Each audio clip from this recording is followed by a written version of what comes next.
പപ്പായയുടെ ജന്മസ്ഥലം തെക്കൻ മെക്സിക്കോ, മധ്യ അമേരിക്ക എന്നിവിടങ്ങളാണ്. പപ്പായയ്ക്ക് ധാരാളം ആരോഗ്യ ഗുണങ്ങളുണ്ട്. അവയിൽ ചിലത് താഴെ നൽകുന്നു. ദഹനത്തിന് സഹായകം. ദഹനത്തെ സഹായിക്കുന്ന പപ്പൈൻ, കൈമോബപ്പൈൻ എന്നീ എൻസൈമുകൾ പപ്പായയിൽ അടങ്ങിയിരിക്കുന്നു. ഇത് ദഹനവ്യവസ്ഥയുടെ ആരോഗ്യം നിലനിർത്താൻ സഹായിക്കുന്നു. രോഗപ്രതിരോധ ശേഷി വർദ്ധിപ്പിക്കുന്നു. വിറ്റാമിൻ സി, വിറ്റാമിൻ എ എന്നിവയുടെ മികച്ച ഉറവിടമാണ് പപ്പായ.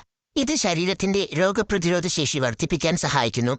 കാഴ്ചശക്തി മെച്ചപ്പെടുത്തുന്നു. വിറ്റാമിൻ എയുടെ അളവ് കൂടുതലുള്ളതിനാൽ കണ്ണിന്റെ ആരോഗ്യത്തിന് പപ്പായ വളരെ നല്ലതാണ്. ഇത് കാഴ്ചശക്തി മെച്ചപ്പെടുത്താനും വാർദ്ധക്യ സഹജമായ കാഴ്ച പ്രശ്നങ്ങൾ തടയാനും സഹായിക്കും. ഹൃദയാരോഗ്യം. പപ്പായയിൽ അടങ്ങിയ പൊട്ടാസ്യം, നാരുകൾ എന്നിവ ഹൃദയത്തെ സംരക്ഷിക്കാൻ സഹായിക്കുന്നു. ചർമ്മത്തിന് ഉത്തമം. പപ്പായയിൽ അടങ്ങിയ എൻസൈമുകൾ, വിറ്റാമിനുകൾ, ആന്റിഓക്സിഡന്റുകൾ എന്നിവ ചർമ്മത്തിന് തിളക്കം നൽകാനും യുവത്വം നിലനിർത്താനും സഹായിക്കുന്നു. രക്തത്തിലെ പഞ്ചസാരയുടെ അളവ് നിയന്ത്രിക്കുന്നു. നാരുകൾ ധാരാളമായി അടങ്ങിയിട്ടുള്ളതിനാൽ പ്രമേഹ രോഗികൾക്ക് ഇത് ഗുണം ചെയ്യും. ഈ കാരണങ്ങൾ കൊണ്ട് പപ്പായ ആരോഗ്യകരമായ ഒരു പഴമായി കണക്കാക്കപ്പെടുന്നു.